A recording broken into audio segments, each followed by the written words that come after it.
Hello YouTube, this is Morgan, Airspeed Prime here at my next Legend of Korra news update video and my speculation going into K410, episode 10 of book 4 Balanced. We don't yet know the title for the episode, but I suppose we'll find out later on in the week. Right now the clip that we got for this episode didn't come with a title. But anyway, news. Very quickly, only a few little things to discuss here. Tomorrow, December 2nd, we'll see the release of The Legend of Korra Book 3 Change on DVD and Blu-ray. Here's an image of the DVD cover. So yeah, out tomorrow, that's pretty cool. It's going to have, the Blu-ray obviously is going to have audio commentaries for all 13 episodes. The DVD is only going to have audio commentaries for probably episode 1 to 12 and 13. And they'll probably... I'm not really sure if they've revealed the full extent of the features, but there's going to be some features obviously on some of the themes of the book and that sort of thing, some animatics, you know, the usual stuff we get on the DVDs. But I suppose we'll actually find out a lot of the extras once we start seeing reviews of these sets. But yeah, I have mine ordered. It's not going to be here tomorrow. It'll probably be like a week or two. I just hope to get my review of the Book 3 DVD out before Christmas, if it arrives in time, obviously, but it's coming either way. There's going to be a review of it, so that's that. Next one is a funny and also kind of sad state of affairs, I suppose, and that is that Nickelodeon on Twitter, in promoting last week's episode, obviously Beyond the Wild episode 9, made a big deal like, hey, watch this week's episode because Fire Lord Azumi speaks for the first time. Post an image, a link to the episode. Problem, the image they posted is not an official screenshot from the show. Instead, it is an official screenshot that has been edited by a fan. It removes the glasses from her face, removes a lot of the kind of lines on her face that kind of show kind of her age. Change her hair to make her look a little bit younger as well. I suppose the idea for this edit from a fan was that you get to see what Azumi looks like when she was kind of younger, maybe. But Nickelodeon, I don't know what they were doing, but they somehow managed to use this as their screenshot for the show, so for the episode. And it just... It's like a funny mistake, yes, but at the same time, given what's happened in the last couple of weeks, you know, the budget cut thing we just found out about last week with Remembrances, and then you have little things like this happen, it's just like, how much do Nickelodeon really care about Korra? What does it say that the PR people running the Nickelodeon Twitter account, instead of like having access, probably working for Nickelodeon, you should have access to screenshots from every episode officially. But the person, for whatever reason, decided to just go on Tumblr, Twitter, and just copy and paste the first image they saw of Azumi and save it and upload it on Twitter for their post. And it just makes them look like absolute idiots. And obviously, you know, it's a PR person running a Twitter account. It's not like the big higher-ups at Nickelodeon. But at the same time, you know, yes, you shouldn't really abuse the people for making this mistake, but, you know, why don't you have a fan running this account that knows what they're posting and stuff like that? It's just a little bit annoying that this had to happen, but, you know, it's fine. They know, I suppose, roughly what they're doing, but still, it's never good to see this sort of mistakes happen with this show. Like really, like when was the last time this would have happened for Nickelodeon? But no, it happened with this time around. And as well, the fact that it happened with one of the most anticipated characters we've been waiting for since before Korra even started, Fire Lord Zuko's daughter. The fact that they posted an image that's not actually like a good representation of what she actually looks like is really awful, but yeah. So now let's get into some speculation on K410, episode 10 of Book 4 Balance. We don't yet know the title for the episode because we got the clip, and usually the title would come with the clip, but this time around it didn't for whatever reason. Again, you know, Nick making all these little errors. We will get the title, I would assume, before the episode comes out on Friday, just because there are reviewers out there who get the episodes early, and I assume they're going to tell us when they actually get the episode what it's called. Now, the big thing going into episode 10 is obviously the fact that it is in episode 10, and usually something fairly big and important happens in episode 10, usually dramatic, putting someone's life at risk. Now, obviously this doesn't fully apply to every season of Avatar and Korra. Like, Jet is episode 10 of book 1, Water. And yes, Katara cries in that episode, but it doesn't really kind of fit the trend. Book 2, definitely, with Earth, with Aang finding out about what happened to Appa after they leave the library. That definitely applies, that's a big moment. The Invasion Part 1, yes, it's a big episode, but for me, like, if episode 11 was actually episode 10, it would apply more. This time around, it's more like, okay, Zuko makes a big decision to start the invasion, but not quite the super dramatic thing I think people are talking about. But definitely for Korra, all of the episodes have had kind of these dramatic moments happen in them. Book 1 Air, turning the tides, Lin, crazy stuff happening with Lin. The Air Kids at risk in that episode as well, but mainly the Lin stuff towards the end. Book 2 with A New Spiritual Age obviously had Jinora nearly getting dark bent by Unavatu as Korra kind of arrives, and then Korra nearly gets kind of killed as well. Going into book 3, we obviously have Long Live the Queen, which is obviously when a lot of people, I suppose, fully realise the extent of this whole thing. Episode 10, where obviously this is the one where the Earth Queen dies, so that's a big one. And now we're going into Korra, episode 10, and I suppose the big thing for people right now is just this group of characters, this Bolin, Opal, Lin, and as we find out from the clip, joined by Toph. One of these characters potentially at risk. This kind of seems like that sort of group that's going to happen to. But before I get into that, let's talk about the clip that we actually got itself. So yeah, they arrive at Zaofu, obviously minus Toph. They're scouting it out, they're wondering, where are they keeping the prisoners and stuff like that, and then Toph arrives and reveals that she knows that the prisoners have been transferred. So that makes sense, and it means that, obviously, Toph is joining up with this group for the episode, I would assume. And what's really interesting with this, if this is going to be a fairly big part of the episode, this group, is that there's so many interesting dynamics going on here with these 4 characters. Because obviously, Lin and Toph haven't, met each other in a long time. Opal and Toph, probably haven't seen each other in a long time either. So, that you've got that grandmother-granddaughter relationship, and this will be the first time she's probably met Opal knowing that Opal's an airbender. So there's probably going to be some comments like Twinkle Toes or something like that in My Own Family or something like that. That's interesting. You've got Opal and Bolin with the whole relationship trying to heal thing. He's going to have to prove himself to, I suppose, Opal and also Lin. You have the Bolin Toph dynamic, which is obviously Bolin is obsessed with Toph because he's been she has been his earthbending idol his whole life, primarily with metal bending. But I suppose it's an interesting concept, just that would Toph really have much experience with seeing someone who can lava bend, and / what are her thoughts on lava bending? So if they involved in a fight together, I would really like to see what Toph says about Bolin's lava bending and stuff like that. Does she think it's not as good as metal bending? Is she a little bit jealous of it? Something like that would be a really cool idea, because Bolin obviously wanted to be just as kind of good as Toph at metal bending, but he actually has this other skill. So that would be a cool dynamic. What else? Lin and Bolin, I suppose, are 2 characters we haven't really seen interact that much, so we don't really know what their kind of interactions are fully like. Lin and Opal, obviously we had a little bit of that, but I doubt that will be the focus of the episode.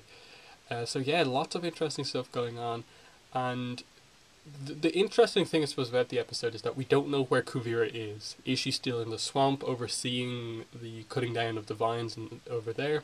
Is she still actually guarding over Zaofu? Is that where her base of operations is right now? Where is she, I suppose? Because if she's in Zaofu, this episode is suddenly super dramatic and intense, and realistically, I can't see them rescuing the Beifongs with Kuvira there and aware.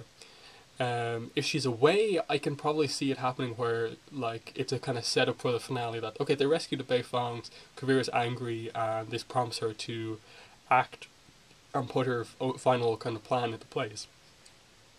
and it means you have a lot of kind of hero characters kind of freed, because going into the finale, if Kuvira has that many hostages, it creates a little bit too odd of a dynamic that like you kind of have this this situation where like you're trying to have this battle, but you're also trying to rescue these people, and there's a little bit of an issue there. It kind of turns a little bit too much into like book 3 was with the rescuing of people as well, but we'll have to see how exactly that goes. But I can almost see what they're doing maybe is that Kuvira is at the swamp overseeing what's going on there, but Batar Jr. is in Zerfu kind of looking after that, focusing on kind of organizing the Spirit Vine technology, because then what you have is basically every member of the Beifong family in the same vicinity, and there's so much potential for this crazy family reunion because you have so many characters there, and you can maybe deal with the Batar's issue with his father, Batar Junior, Batar Senior, I suppose, dynamic that's going on where the son feels like he's in his father's shadow and is trying to prove himself. It's kind of one of those things where, like, for me, I would think it would make more sense that the rescue goes off safely, maybe, but maybe, like, someone else gets captured. Like, the rescue is a success, they save everyone, but, like, Toph gets captured, but Lin gets captured. Maybe Bolin sacrifices himself, he gets captured. That would be a really cool dynamic that they save everyone, but someone else is lost in the process. Bolin making some big sacrifice to prove himself to Opal would potentially work, but I think with only a few episodes left, they won't do that because it just creates another rescue dynamic where, okay, we have to go rescue Bolin now, Toph now, or something like that. But the other thing I suppose that they're maybe playing up is that with Toph there, maybe Toph is going to maybe die in battle or something like that. People get angry if that happened because they think Toph is just the coolest character ever, but I think it would have a really cool emotional impact if they were to do something like that, have one of the old characters die, killed by the villain, and would really put the Kuvira over so well if she managed to do that. But again, we don't know where Kuvira actually is at this point in time, which leads into some more speculation in that I think this, or the following episode, 10 or 11, we have to get what Kuvira's end goal is. We haven't seen her in a while. We haven't really seen her make any big move apart from when she actually took Zhaofu. We know she's planning this whole Spirit Vine weapon, but what's she using the Spirit Vine weapon for? Like, is she just using it to defend her Earth Empire, or is she planning to do something next? Like, is she actually going to take try and take Republic City to complete the whole Earth Kingdom as like a landmass? Is she going to try and take over the whole world from here on out? Or is she just trying to like defeat the Avatar or something like that? Like, we still have to get maybe her thoughts on the fact that her kidnap attempt of Wu sending those people after him didn't work. Why does she want Wu out of the way? And all this sort of stuff. Like, what is her end goal? Because as much as they argued in the last episode about she hasn't done anything to us yet, that's the case. Like, maybe they'd be fine if she didn't do anything from here, but is she going to do anything? And I think that badly needs to happen next episode. So, I'd find it hard for that to maybe happen if it was too heavily involved in the like Toph Opal stuff. But yeah, I suppose an interesting other thing going into the episode is that we just really have no idea like what's Korra going to do next. I definitely could see that her kind of basically deciding that when she arrives back and finds out that Opal has left with Bolin and Lin, that she needs to get there quick, and maybe that is the root of the episode that we follow, like Bolin, Lin, and co. And then, we see the other characters rushing to get there to maybe, increase the defenses, shore them up, or whatever, or something else will happen in the city. Not really sure what's going to happen, really at all. Very kind of like, what's going on here? Because, I can definitely see it being an episode where, like, Korra's not too heavily focused, but at the same time, she probably does need to do something big after having that big moment of recovery last episode. What's Mako going to be doing, and so on. It's really interesting because I think one of the big things we kind of need to have is maybe more meetings with the world leaders. I think that's a potentially big thing, that they decide on more specifically what they're going to do. I'd like to see Fire Lord Azumi speak a little bit more. I'd like to see more of Raiko's plans and whatever. And then speaking of Raiko's plans, you probably need a couple of scenes with Varric and Asami making their plans about, you know, they've been tasked by Raiko to combat the fact that Kuvira is making this spirit weapon. But how are they going to do that? Like, what are they realistically going to do to stop a spirit weapon using technology that they have without just making a spirit weapon themselves? Maybe they're going to make a spirit shield or something like that in terms of a defensive thing. Maybe they'll make a spirit weapon of their own and strike that way. I'm just not really sure what the idea here is. Maybe more the idea would be that, okay, Varric is now a good guy. He knows exactly how Kuvira's basically technology works. He knows how to counteract the mech suits. He knows how to counteract all this other sort of stuff. And maybe that's the way he's working. Like, he's going to make a weapon that, rather than countering the spirit weapon, just counters the rest of Kuvira's army and makes it easier for them to get to the weapon and destroy it. Something like that. And I suppose the interesting dynamic here is that we know Varric's backstory at some stage is touched upon. His voice actor said that. So is he going to talk about that with Asami, while at the same time maybe Asami talks to Varric about her father, and maybe Varric and Hiroshi know each other? I think that would be an interesting dynamic if that came up, because obviously they are two of the, I suppose back in book one maybe, they were two of the most richest people in the world. It would make sense that to some extent they knew each other, perhaps. So that would be cool, but at the same time, you know, how do you have that happen where the two talk about their backstories to each other? Because right now they sort of have a little bit of an antagonistic relationship just because of, you know, what happened last episode of Sammy threatening Varric, but maybe they'll find some sort of connection over the fact that they're both dealing with the fact that, you know, Sammy's dealing with the fact that she's kind of coming back together with her father, while Varric is dealing with the fact that he's lost Julie, and maybe they'll bond over that. Have some advice for each other. And then, of course, is Hiroshi actually going to come into play in terms of, like, helping this group out? Maybe they'll be missing some final step on some big invention, and they need Hiroshi to kind of solve it, because maybe he's the biggest genius of them all. Maybe. Who knows? Not really sure about that.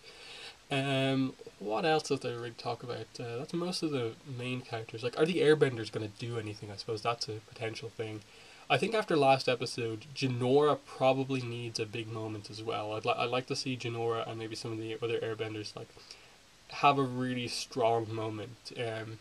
Maybe it'll be something where like they find out what Kuvira's plan is and they realize that, okay, we may not be non-violent, but we have to fight in this battle. We have to stop her from doing this thing because it's so important.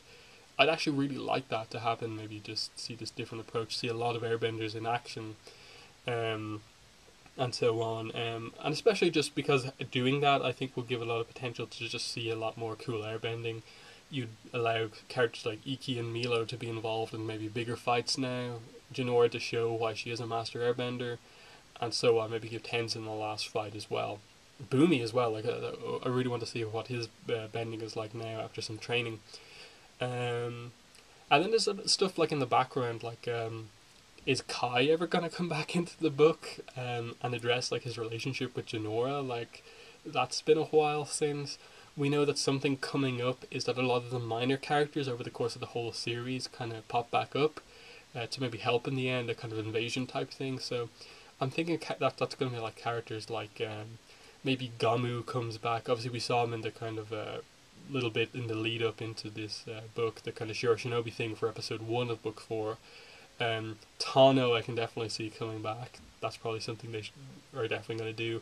We know from the video game he has his bending back, so it makes sense that he would join the fight in the end. I'd like to see the lieutenant come back just to confirm either way if he's like dead or not, because we're just not really sure at all. Like, it's one of those things like that not a lot of people talk about anymore because no one's just sure if he died or not. So that would be cool.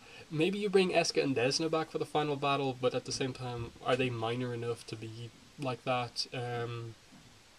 Other than that, like it's kind of hard to pick out a lot of like super minor characters that may come back in the series. Maybe some of the other pro benders, but yeah, so characters like that maybe come back towards the end. But Yeah, what else are they really gonna do? I'm definitely really interested to see what they do with Korra in the next episode.